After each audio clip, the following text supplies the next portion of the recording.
Okay, guys, well, welcome back to this momentous occasion. We actually beat Chelsea for once, so we're all very happy. We're going to discuss this today. Welcome to Jamal, Kamal, and Steve again. Thanks for joining the call. So what we're going to do, before we start, I'll just quickly go through the formation and we can talk about that. I think Jose decided to go with the back three. 3-5-2 is my understanding of formation. So the back three in no particular order, Tanganga, Alderweireld, and Eric Dyer. Left back, Reguilon. And the right back was Serge Aurier, with the midfield of Sissoko, Ndombele, and Jedson, with Bergwijn and Lamela up front. So, guys, what did you think about playing a 3-5-2 against Chelsea? Why do you think he did that? Steve? Well, I mean, I think he wanted to try and be solid defensively. And I think he sort of was in the first half, even though it wasn't a particularly attractive performance. I think that was more about holding, seeing if he could do a more typical Mourinho 1-0. That was all upset, of course, because we then conceded the goal. Oh, okay, fine. So you think it was to sort of be more solid. What do you think about formation, Jamal? I think it was an opportunity. Like, we didn't have any strikers, clearly, so I think it's what we had and what we could do. It was good to get Tanganga back out there. He hasn't played in a while, and he had a few sloppy times, but he played well overall. Same getting Reguilon on the field. That's just great to see. Yeah. So you think he was sort of forced into that formation because of absolutely. Yeah. Okay. And Kamal, what did you think about the formation? Well, were you happy with it, or would you rather prefer the 4-4-2? I think that if you're bringing in Reguilon for his first game, and he's a very good going forward, putting him in a three defense and giving him the ability to run forward was probably the right thing to do. And also, Aurier plays better in that formation than he does in a back four. Yeah. But the thing about, I mean, I think we're all missing one big thing here. Come on, guys. You know exactly what was wrong with that formation. You know exactly what the issue is here. And that's the fact that where the hell is Dele Alli? Yeah. Dele wasn't there. He wasn't even on the bench. Yeah. We don't know why. Mourinho won't tell us. You would have thought this would have been his perfect game and his opportunity to play. And he wasn't there. And once you remove a player like that and basically make a decision that he is not playing, he's not even going to come on as a sub, then you're talking about a totally different game. If you're not playing Moura, you're not playing Son, and you're not playing Kane. So if Dele, going back to your point, if Dele Alli had played, where would he have played? Just behind Bergwijn and Lamela, or what? Yeah. I think he would have played where Lamela is, to be honest with you, and I would have probably that would have been the best place for him. And I think that what we should have dropped is probably for him would have been Sissoko, in my view, because I thought Sissoko and Ndombele looked like they were tripping over each other most of the time. Yeah, I think there was a bit of that. Mm-hmm. Okay, good stuff, guys. So before we start, let's give us a bit of a history on our League Cup. I know we haven't got a great league history with Chelsea, but tell us a bit of the history. Well, I have got some stats here, some few stats for you. We've won it 4 times. We've been in the finals 4 times. We've won it once against Chelsea in the final in 2008, and Jamal and Steve were there together, I believe, in Cardiff. Oh, good time. It wasn't in Cardiff. It was at Wembley. Oh, it was at Wembley, sorry. Yeah. I do remember that we also lost in 2014 to Chelsea in the final. Yeah.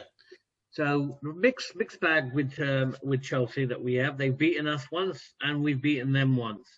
I think we also lost in 2019 to Chelsea on a 2-leg game. We won the first leg and then lost the second leg, and we lost 2-1 on aggregate. So, frankly, apart from the 2008, and everybody remembers that header from Woodgate. Woodgate. Yeah, Woodgate. We've had a pretty poor record against Chelsea. Well, overall we have, but in a League Cup we haven't. So this was a pretty important game in that sense, just in terms of history and in terms of our record. Okay, great. Thanks for that. If Chelsea had beaten us today, it would have been in a 5th time in a row they would have beaten us. Yeah. Good. So we've broken that streak at least. That's very good. Broken that streak. It could give us confidence for the league matches. Okay, Kamal, excellent. Thanks for the stats. So let's start talking about the first half now. I want to start with Steve. I want to get your view on why do you think Chelsea had like 70, 80% possession, we only had 25? What was going on there, Steve? Well, I think it's been our problem in the certainly in periods of all the games we've played in this season, is the lack of intensity. We didn't press up. We almost were in awe of them. We'll let them have possession. We'll soak it up. We just seemed off the pace. Yeah. Whether that was a plan. You know, we'll lull them into a full sense of security, and then in the second half we'll have a go at them. It just seemed to me it was a sort of not dissimilar to the Everton game, and we were standing off them, and our passing was poor. We couldn't keep possession of it. It just seemed to me, oh no, I really had that sort of feeling, that deja vu feeling. This is going to be the same again. I couldn't see how we were going to change it. Do you think we gave them too much respect? So what? Because we've lost four times in a row, because Kamal said, do you think we're being in awe of them or something? Well, I mean, when we were talking about this game the weekend, I mean, as soon as, you know, what do you think is going to happen against Chelsea? My heart sinks. I just sort of think, oh no, here we go again. Yeah, I understand. And I think that sort of feeling must permeate the club a bit. Yeah. Even though most of the players have never been in that situation, you know. It sort of seeps into the concrete. I don't know. It's rather strange. Yeah. Okay, great. Kamal, what do you think about this? Right. So, I mean, I hear what Steve says. I think Steve always makes some very good points. But my view is very simple, first half. We've got two Getson playing from the beginning. I don't know if that's the first time he's played. You've got a formation that has never played together before. I do not believe those 11 players have played in a league game like that before. Yeah. You've got a brand new player coming in who's clearly very high class, very good quality, playing with some players that he's never played with before. Yeah. And given that, I mean, at the time, I thought we were absolutely awful at times. But given that, I thought, you know, that's pretty impressive that we managed to reduce Chelsea to, I think, 2 shots in, 1 off target and 1 on target from which they scored in the first half. They had, I mean, the thing that really struck me here was that I thought that the way that Reguilón dominated running up and down, he made 1 mistake which led to the goal. Aurier made a big mistake. Tanganga made a big mistake, but we know that those 2 players will make 1 mistake. Luckily, we weren't punished for those 2 mistakes. So, actually, overall, I thought that given it's a brand new formation, I thought we did probably better than expected. Okay, Jamal, what's your thoughts? So I have to agree with that. I think it's kind of like a sign we're going to see a lot more of our toughness in defense. Absorbing pressure, like you said, leading them to a full sense of security, and that's just going to be our style now. Like I think it goes to show how well we're improving defensively, that they can have 80% of possession and we can just limit them to 2 good shots. And to be fair, their one goal was there was a wall of people in front of Lloris, so it was a good goal for them to score. I think that was their only clear-cut chance. Yeah. So it's good to see. It's good to see. There's also positives from that first half, even though, you know, I would love to see us playing attacking football like for 90 minutes, like Pochettino days, but that's just not the game plan anymore. Okay. I mean, in terms of my views for the first half, again, Mourinho doesn't care about possession. They had 70-80% possession. We had 20%. I agree. They didn't have many chances, you know, but neither did we really. I mean, for instance, what creativity have you got with Gedson and Sissoko there? There's absolutely zero creativity. Better for me would be to push Ndombele up just behind the front 2 and let him weave some magic there. So yeah. I wasn't really happy with that formation. Even if it's a defensive one, it didn't work because we conceded. And just an interesting thing, they were saying in the commentary here that Eric Dyer, if he hadn't given away the handball, would have been throwing himself full tilt at that shot. I saw that as well. Yeah, otherwise, but he had his hands behind his back. So what did you think about the first goal? I mean, we all know it's a mistake by Reguilón, but that's fine, it happens. But was there any other lapses in the? What do you think, Steve? I wouldn't mind just talking about Reguilón just a little bit more, because he did make the mistake in terms of losing possession, and then he sort of crazily ran back and then threw himself and was completely suckered by the Chelsea player. At that point, I think he shouldn't have done that. Clearly, he shouldn't have done that. And I sort of think a player of his calibre, where he's come from, all the rest of it, doesn't do that. I mean, whether that is a complete aberration or whether this is something he's going to do, I don't know. I don't want him to be turned into another Aurier. I think maybe I'm being far too pessimistic, very little chance but he was done like a complete kipper. He was done like a kipper. Yeah. To be fair on him, though, it looked like that right side of the field was very wet. I don't know if you noticed. This is Sissoko slipping there, and just everyone was slipping over there. So I mean, maybe he went in for a tackle. I think you're being very kind, Jamal. I think I'm being very kind as his debut. So I think he's worth it.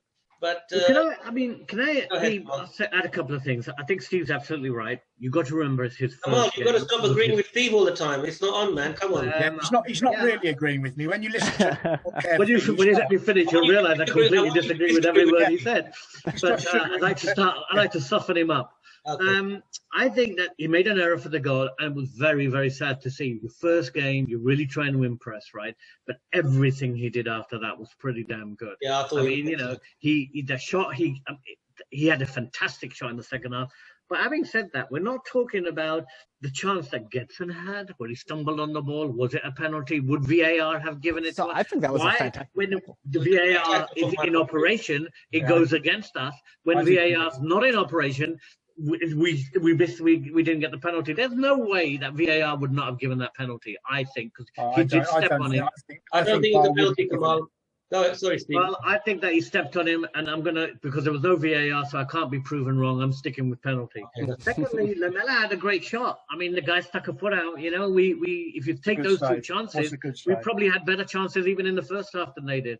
Yeah, we just don't have this is, again, it comes back to bite us all the time. We haven't got a deputy for Harry Kane. A decent striker at the end of that cross would have put it away. Well, we haven't got Son. He's injured. Son is our main.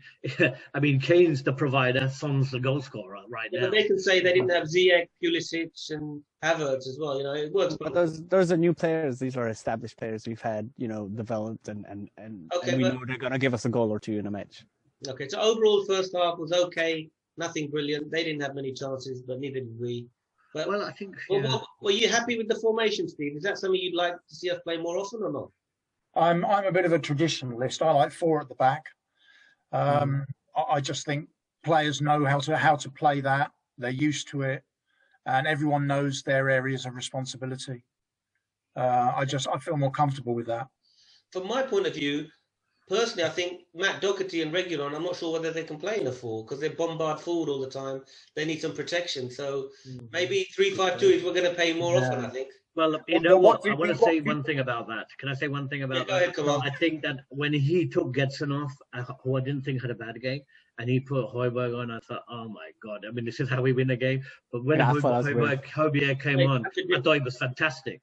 Yeah, I totally put that solidity back into it. He totally changed the game. He didn't put a foot wrong anywhere. And if we get those performances from him, I mean, that is something to look forward to. Yeah. Anyone disagree with that? No, I don't disagree with that at all. He's been getting better and better. Yeah, I'll just have a little note of caution there. I'm not sure I would be as enthusiastic as Kamal is, but I take the point, and I'm glad that you see the games in a slightly different way than I do. So that's a positive in this arena. But you're not. I don't understand those things. Were you saying that Højbjerg didn't play very well, or you wouldn't have taken him off? Or I think Højbjerg came on and did what he does, which is break play up. I still thought that he didn't move the ball as quickly as he should have done. Sometimes we're too defensive. We won't push the ball forward when I think the flow suggests that we should, and when there is width and options, and we turn back inside. Presumably that's the way teams play these days because they're so scared of losing possession. But given we only had 20% anyway, I'd have thought give it a go. Well, overall, I didn't want to give you the stats. We had 37% possession and they had 63% over the whole game. But we did come back into it in the second half. Now, before we go to Jamal, I want to talk to Steve about his favourite player, which is Stevie B. What did you think of Bergwijn today? Well, he was pretty anonymous, wasn't he? I'm afraid. So he lived up to his billing then, yeah? Well, I mean, there's something there. Yeah. But what he did, obviously he was playing up front, and he received the ball, and rather than take the ball on and then drive forward, he stopped. He stopped and turned and pirouetted again. All those opportunities that you need to do things quickly, to burst through with some vigour and sometimes speculatively have a shot. He didn't do any of those things. Did he have a shot? I don't remember him having a shot. He had one shot which went way over the top, but yeah. So I think he needs to improve. So let's talk about the second half now, because I really want to go into the second half. Can we just stay on Bergwijn for 1 second? Because Okay, I think sure, yeah. I thought for once I will agree with him, right? Bergwijn looked like a player totally out of form, totally out of class. He is I mean, it's incredible, isn't it? They come to Tottenham, they start off brilliantly, and then they lose their form. When Ndombele lost his form, I remember when Lamela first joined us. Oh my God, we thought, what the hell have we done? It took him so long to get his form back. Bergwijn, that shot that he took, there was a time where he had the ball, he'd beaten the players, and he looked at the goal, he had a chance to shoot, and what he did is just pass it across, and it wasn't even a good pass. Yeah. I mean, Jamal, what do you think? What did you think of Stevie? I think I completely agree with everything you both have said. He needs the game was crying out for someone to attack defenders and just run at them. And if he loses the ball, so what? He's playing basically as a center forward, I would say, in that formation that we were in. And he just didn't have it. He wasn't there. I don't know if he's been told to pass backwards or what it is, but it's like he forgot how to dribble. But let me say something here. Firstly, in his defence, he's not a natural centre forward. He's a winger. No, of course not. No, he's not. Secondly, this guy is a pivot of the the Netherlands national team who got to the final of the what do they call it? Saying he's a bad player. Nations Cup. Nations Sorry, Cup. I was there. He's a decent player. I think that's the frustration, though. My premise to you is Tottenham ruin all the players that come to Tottenham. Well, what do you think about that? Well, look I at don't know. Ask Gareth Bale. All right. Oh, he's the exception rather than the rule. But anyway, Lamela was going to be the next Messi, but it didn't happen. But let's move on now to the second half. What did we do different in the second half, Kamal, that we weren't doing in the first half? And why did it really work? I think that, again, I'm going to go back to what I said at the beginning, which was a new formation gelling in the second half. They pushed. The tempo was up.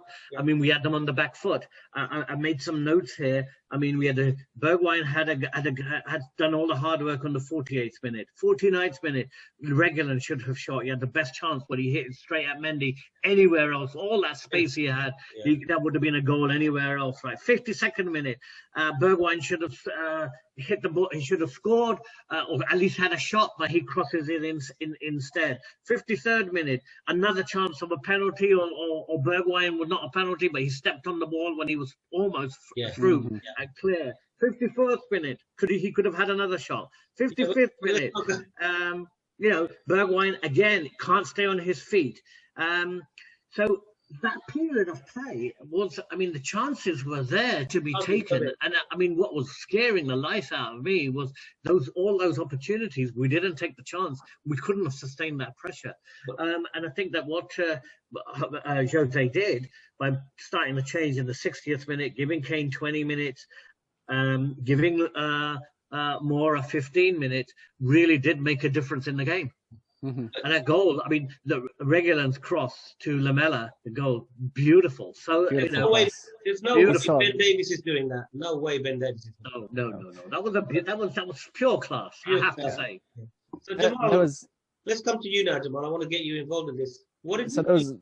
Do you agree with with Kamal said, or what? I do. I mean, I think Ndombele is getting better and better every match. Today he was he was our man in midfield. You could always pass him the ball, and he would always have an outlet with a good pass. It wasn't Winks side to side. It wasn't Sissoko, had this chicken almost. But I think the substitution for Højbjerg coming on was a strange one. I did not expect that, but it worked. Yeah. Jose likes those two central midfield mid defenders. You know what I mean. Anyway,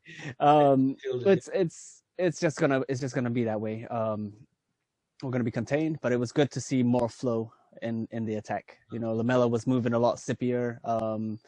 Moura coming on made a big difference, and of course Kane, his presence alone, brings fears to the defenders. I think that's a very good point. Steve, second half, a lot better. Well, absolutely. It's chalk and cheese, usual stuff, really.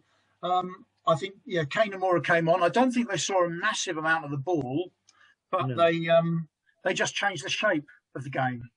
As I think, I don't know who said about that one. Yeah, I think Jamal said when Kane comes on, defenders are automatically wary, and I think they are.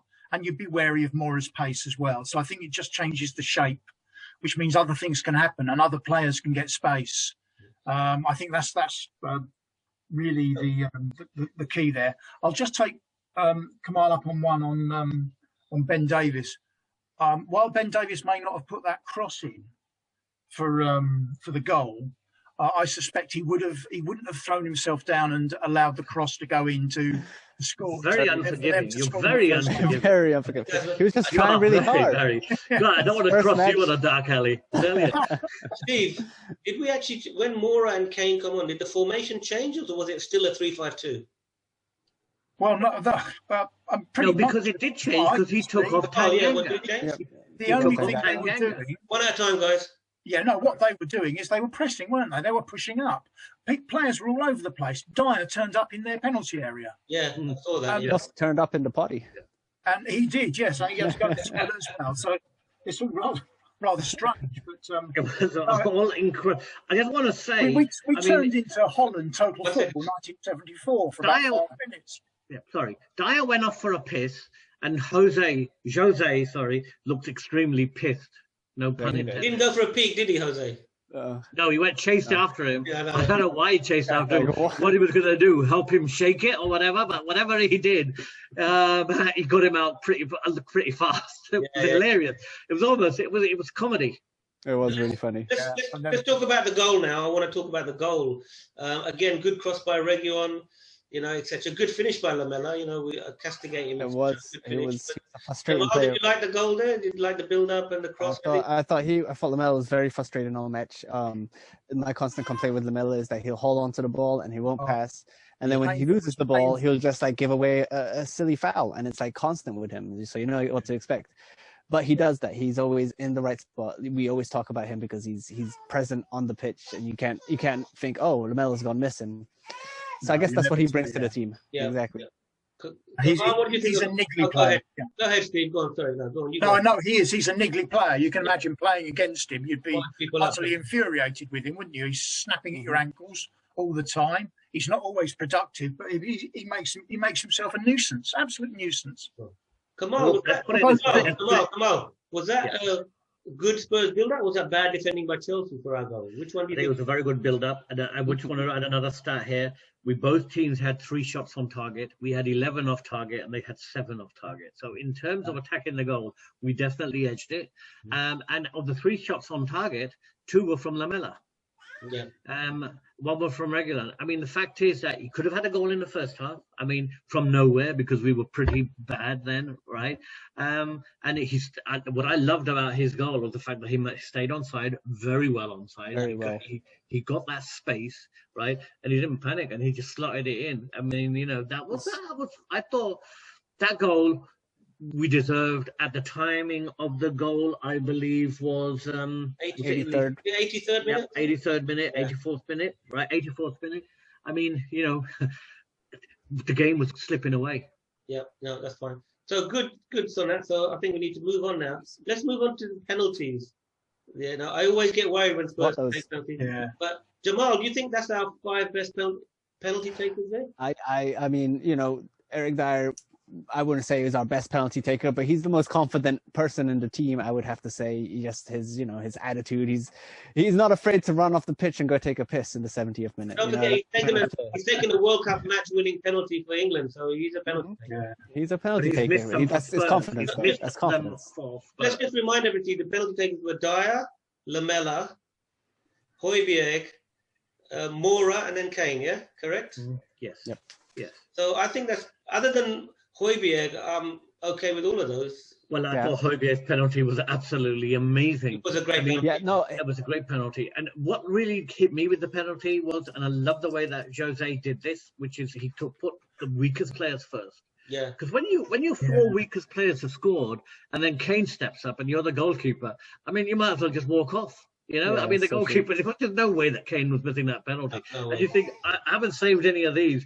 I've had it, you know, and immediately the tempo, the whole game, the psychology of the game has tilted way towards us. Now, if Kane had been your first penalty and you're the goalkeeper and he scores, you think, well, I've got the best ones out of the way, all the rest are going to be crap. In your head, it's telling you something different. So I thought that was a masterstroke. It was very good.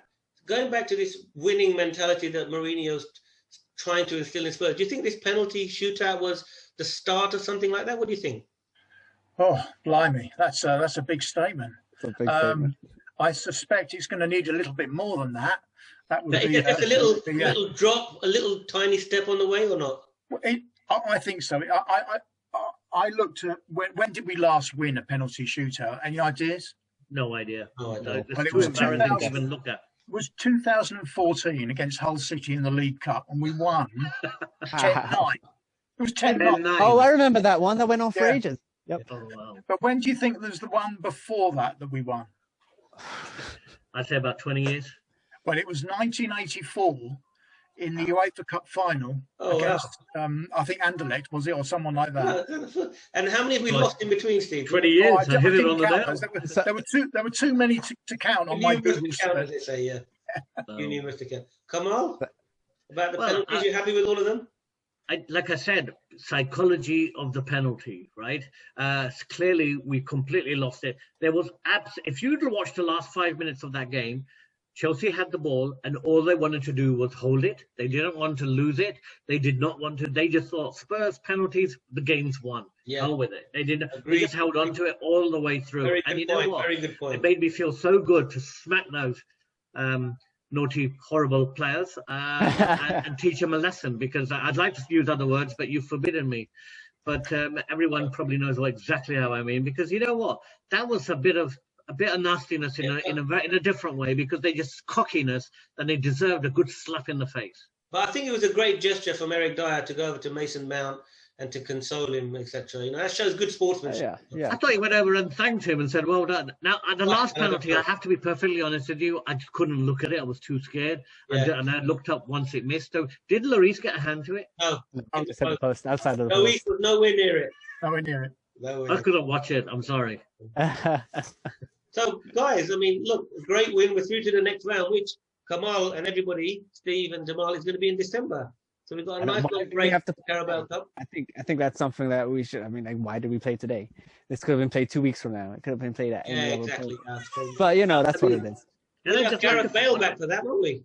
Yeah, we will, will. absolutely. Final point on. Sorry, go ahead, guys. Final point on this game, I'd say, is you've got to also look at the way that Mourinho wound everybody up in this game. Basically, he said, "We're losing. I'm not playing my team. It don't cost me anything. This is one game too far. Not interested. I'm not playing. I'm not going to do anything." And then bang, he puts on a defensive team. Then he puts on Mora. He puts on Kane. Right halfway through the game, he shows Lampard that actually I want to win the game. Right this was quite a strong team he put out, you know. They put a strong team out, and it was very interesting, the dynamics between him and Lampard. Remember, I mean, he was like, he made in effect Lampard the kind of player that he is. They both made each other, I would say. Without one another, they would not have been as successful as they are. Yeah. No, exactly. But I mean, I thought that it was time. What was very important for us, guys, we've got to bear this in mind, because I've looked into this. I mean, I don't believe that this is the third time at Tottenham that Mourinho has played Chelsea, and this is the first time we've beat them. It doesn't matter how, but we beat them. Yeah. I don't know if he beat them at Manchester United. I know he didn't have a very good record against Chelsea. He beat them at Inter, definitely in the Champions League, right? But psychologically, it's so important, because imagine 3 games against his former club where he's won the league many times, right? And he can't beat them once. It then becomes a major psychological problem for us. And we've broken that. That's really important. Okay, good. Let's wrap it up then. So final thoughts from you, Steve, moving forward. You want to wrap it up, and then we'll go around the rest of the team? Yeah, I'd agree with Kamal. You're not meant to agree with Kamal. I thought we No, I really don't. I think psychologically it's really good for us. I actually think Dyer played very well today, and he's not going to play in the next game. No. One point in the first half, I thought he's our playmaker, because he was actually putting good balls through. And I imagine at the start of this game, no one would have thought that I'd be saying that, or anyone would be saying that. One thing Dyer does have is the ability to take the ball out from defence and run with the ball, actually, and take players on. So from my point of view, in terms of wrapping up, happy with the win. Any win against Chelsea, I don't care how we get it, it's a win. I'm not sure we should, in more important matches, play a formation we've never played before. I think was very risky, actually.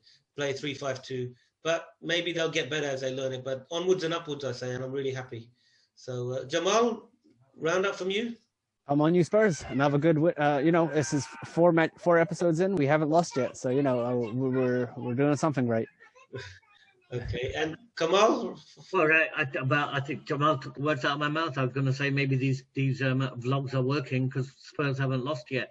I would like to make one point, and that is that we are a team of errors. We play very well most of the time. Defensively, we're getting there. There were 3 errors in the first half, one from Aurier, one from Tanganga we weren't punished for, and one from Reguilon, which we were punished for. Second half, no errors at the back that I can remember. Maybe there may have been. So that's got to be a positive coming out of this. I thought the fact that Chelsea with Havertz, not Havertz, what's his name? Timo Werner having and with Giroud, and then bringing on Hudson-Odoi and Tammy Abraham and having 3 shots on target, we pretty much control them. They've got through on 1 error by us, so I think that's a positive for us. I think onwards and upwards, let's take 6 points off Chelsea and let's knock them out the FA Cup and anywhere else we find them. Excellent. Steve, round up from your side. Yeah, I think it's just we build on this, and clearly we're only winning because we've started to do these vlogs. Perfect. Absolutely. Still in it for the quadruple, guys. Yeah, let's go for the quadruple. Just to Jamal, do you want to just finish up? Yeah, this thing, guys. Thank you again for all the views. Please comment, like, subscribe. We'd all really appreciate it. Thank you very much. Thanks, guys, and we'll speak after the Maccabi Haifa game. I'm getting tired doing all these vlogs. Actually, what the players must be feeling like. Absolutely. Man, yeah, absolutely. I totally agree with you. I mean, you're a hard man. Come on, you Spurs. Come on, you Spurs. Yeah. Absolutely, come on.